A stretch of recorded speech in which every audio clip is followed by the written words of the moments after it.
Buenísimas, buenísimas, buenísimas mañanitas. Soleadas, divinas las montañas. Me encanta estar aquí. Mi Cristo interior, salve y bendice a tu Cristo interior, tú que vas a conectarte hoy, mañana, cualquier día.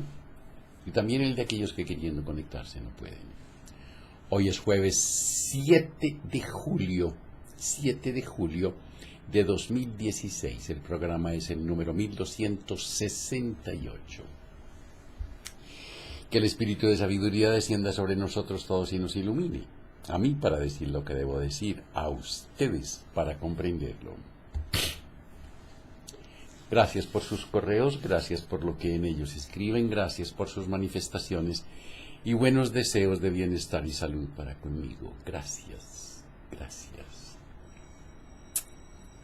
Estamos en el libro del alemán médico Rike Dürdhammer, capítulo 4, la sustancia de la nueva medicina. La sustancia de la nueva medicina. Cuando hablo de una nueva medicina en contraposición a una vieja medicina académica, antes que nada tengo que aclarar en qué consiste la novedad de esta medicina. Se entiende un nuevo concepto de medicina que se considera como una unidad compuesta por psique, es decir, mente, que integra todas las funciones de los ámbitos de comportamiento y conflictivos, el cerebro como ordenador que controla todas estas funciones de los aspectos de comportamiento y conflicto, y los órganos como suma de todos estos procesos, la mente, el cerebro y los órganos.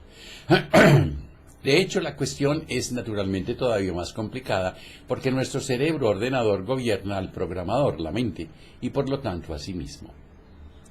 Al final resulta todavía un poco más difícil imaginar que normalmente todo esto se produce de un modo sincrónico, o sea, al mismo tiempo. En realidad nos damos cuenta fácilmente de que no podría ser de otro modo.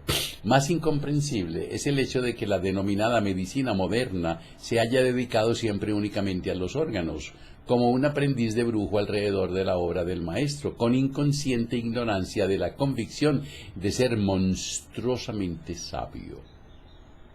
Solo así podemos imaginar la enorme y loca arrogancia de los que inculcan sin piedad en la cabeza de los pobres pacientes unos pronósticos nefastos, metiéndoles así en la más profunda desesperación. Este tipo de médico se había olvidado con toda su ocupación de tener en cuenta el alma y el ordenador, el cerebro del hombre. Los médicos modernos han desaprendido a examinar realmente al paciente individual, no solo sus órganos, sino también su psique y su cerebro. Por lo tanto, no han podido encontrar jamás una relación entre mente y órganos, ni en particular entre conflictos y órganos. Esta falta aparece en toda la historia de la medicina, con pequeñas excepciones desde la antigüedad, pero sobre todo y fatalmente en la medicina moderna como un hijo conductor a través de los siglos. La denominada medicina clásica actual se resiente del hecho de ser todavía esclava de la visión mecanicista del mundo totalmente superada del siglo XIX. La patología celular de Virchow, que sostenía que toda enfermedad se pudiese explicar por medio de procesos patológicos en o cerca de las células, se sigue acreditando hoy y así permanecerá por el deseo de los médicos sintomáticos, porque sólo con el razonamiento totalmente unidimensional de la medicina sintomática se puede hacer buenos negocios en el campo farmacéutico. El paciente tiene que permanecerse bajo tutela e ignorante. Se conocía y se conoce solo un nivel, el de los órganos, y no se puede hacer, a diferencia de la nueva medicina, ninguna declaración efectiva sobre las causas de las enfermedades. Si en el curso de siglos se hubiese examinado, aunque hubiese sido una sola vez, bien a fondo su único paciente, se habría podido o tenido que descubrir cómo se originan las enfermedades. Retrospectivamente hay que admitir que los más inteligentes han sido los antiguos médicos sacerdotes de nuestros antepasados, que con sus rituales, fórmulas de conjuro y runas intentaban curar todo el alma. Los brujos del bosque, de los que siempre estamos dispuestos a reírnos, eran médicos médicos mucho más inteligentes que nosotros. Ninguno de los médicos del Bosque Virgen de África trataría a ningún paciente de modo sintomático sin haber curado primero su alma. Mis colegas del pasado creían que daría la vuelta a toda la medicina en el sentido literal de la palabra, y es justo así. Y ya ha habido muchos médicos sabios que han experimentado opiniones parecidas a las mías.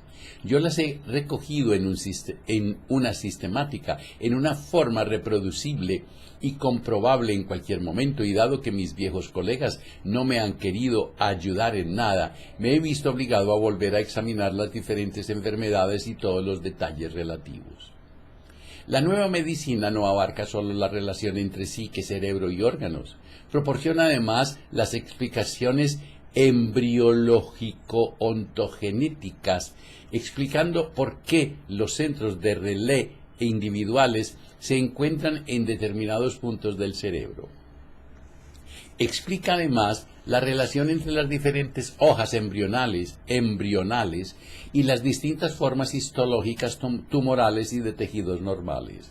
De hecho, en cada tejido tumoral encontramos el modelo histológico de tejido correspondiente desde el punto de vista embriológico.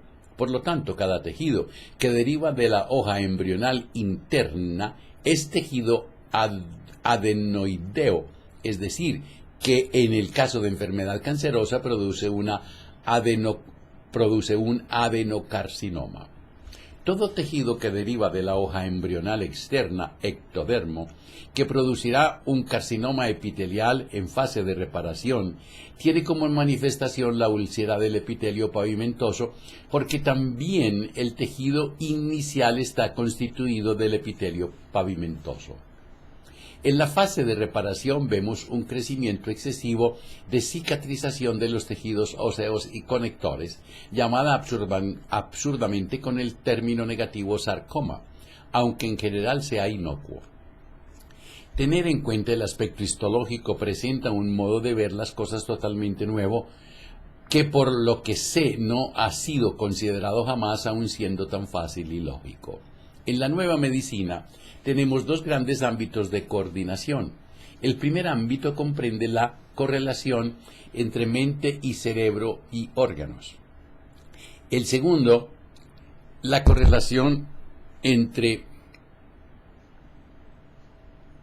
mente, cerebro y órgano. El segundo, la correlación entre modelos de comportamiento y los modelos conflictivos relacionados con las hojas embrionarias correspondientes.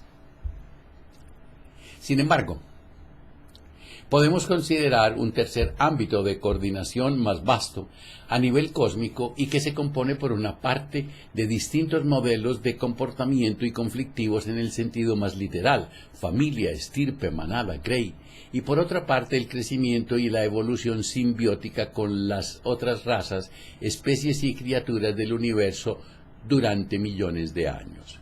Desde este punto de vista es absurdo y escandaloso hablar respecto a nuestros animales como producción de carne o producción animal. Esto va tanto contra cualquier código de nuestra naturaleza que ya no tenemos el derecho de llamarnos hombres hasta que no pongamos en orden esta deformación religiosa de la raza humana. Mis adversarios quieren ridiculizarme. Para Hammer incluso los animales tienen alma. ¿Quién se puede creer algo así? Estoy convencido, y de hecho lo vemos cuando los animales tienen un conflicto igual que el del hombre, y si consideramos nuestra alma como la integral de todas las funciones de los ámbitos de comportamiento y conflicto, ¿por qué no podemos aceptar que también nuestras criaturas inferiores, los animales, incluso todo el cosmos de los seres vivientes, posean un alma? Igual que hoy en día no se acepta la idea de la esclavitud, de la misma manera espero que en unos años se considere inaceptable la cínica consideración que se tiene hoy de los animales. La nueva medicina no es una doctrina de fe como lo son los dogmas de la medicina dominante, por cuya falta de respeto se puede sufrir la prohibición de practicar una profesión, ser psiquiatrizado o marcado para siempre, mandando a prisión, aunque sea por una visión biológica o global que se puede probar científicamente y reproducir en cualquier momento y con cualquier caso. La nueva medicina es un síntoma global y lógico donde la mayor parte de las enfermedades aparecen de un modo sensato. Antes, por ejemplo, no conseguíamos encontrar ningún sentido para las denominadas enfermedades como, por ejemplo, los síndromes, aparición al mismo tiempo de varios síntomas. Así, por ejemplo, la esquizofrenia es solamente la aparición contemporánea de dos o más conflictos biológicos, cuyos focos de Hammer se encuentran en ambos hemisferios cerebrales. Las depresiones son conflictos de territorio con balance hormonal o conflictos sexuales en las mujeres zurdas. También el lupus eritomatoso, hasta ahora temido como pocas otras enfermedades, es simplemente la actividad al mismo tiempo de algunos contenidos conflictivos determinados. La leucemia es la segunda parte del programa, la parte de la fase de reparación tras un cáncer de huesos. El infarto cardíaco es la crisis epileptoide durante la fase de reparación tras un conflicto de territorio. La gota es la presencia al mismo tiempo de leucemia y conflicto del prófugo activo o carcinoma de los túbulos colectores renales y así todo. Cuando podemos reconocer el mecanismo de las interacciones, entonces la curación no es difícil. La esquizofrenia es una enfermedad que se puede sanar completamente, ya tras la conflictólisis, es decir, la solución de un solo de los dos conflictos, el paciente ya no tiene la mente dividida. Tras la solución posiblemente definitiva de los dos conflictos estará completamente sano, igual que una persona que siempre haya sido buena de salud. Con los conocimientos de la nueva medicina, no siempre podremos resolver los conflictos y algunas veces incluso tendremos que evitar hacerlo. Sin embargo, conociendo los conflictos podremos curar a la mayor parte de los enfermos, aunque no a todos. Todas estas nuevas posibilidades del conocimiento y de la capacidad terapéutica derivan de la comprensión de las 5 leyes biológicas. La quinta ley biológica, la denominada quintesencia, es un desarrollo de las anteriores 4 leyes biológicas de la nueva medicina. Es por lo tanto la primera vez que nos encontramos frente a una medicina que es altamente científica y al mismo tiempo humana, con corazón y manos calientes, válida tanto para el hombre como para los animales y plantas, incluso para cualquier organismo unicelular, así que en principio es para todo el cosmos.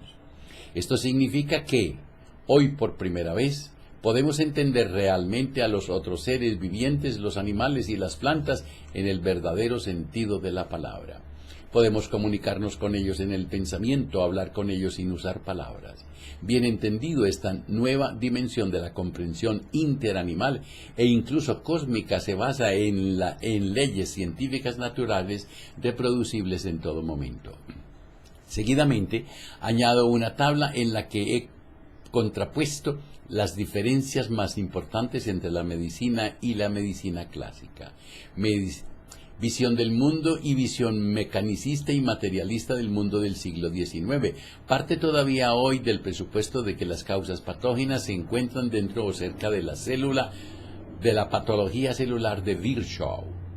Especialización, unidad siempre más pequeña, por ejemplo, genes, o su manipulación, virus o partes de los virus. El cosmos del hombre, el animal y las plantas. En la naturaleza se manifiesta lo divino en las 5 leyes biológicas. Todos los seres vivientes tienen alma.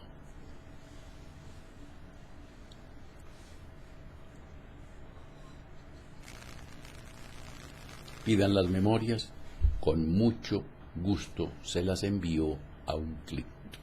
Dr. Rike Gierhammer, El testamento de la nueva medicina. Cuando te abrazas, cuando te quieres, cuando te amas, la vida te abraza, la vida te quiere, la vida te ama. Me acepto y me apruebo como soy, me amo. Me acepto y me apruebo como soy, me amo. Yo soy en cada nuevo día más dulce. Mañana es viernes y como es viernes, hablaremos de todo un poco. Que la prosperidad, la armonía, la salud, la sabiduría y el amor sean con ustedes y sus familias, conmigo y mi familia. Si hoy tienes un momento de rabia, de desilusión, de tristeza, de miedo, de pobreza, de celos, invoca al espíritu de sabiduría, pídele que descienda sobre ti y te ilumine. Y tú cuéntale si en tu relato hayas algo mal puesto en tu corazón con alguien. Perdona a ese alguien, ámalo, agradece, olvida. Y si es contigo, perdónate, ámate, agradece y duérmete. Y no se les olvide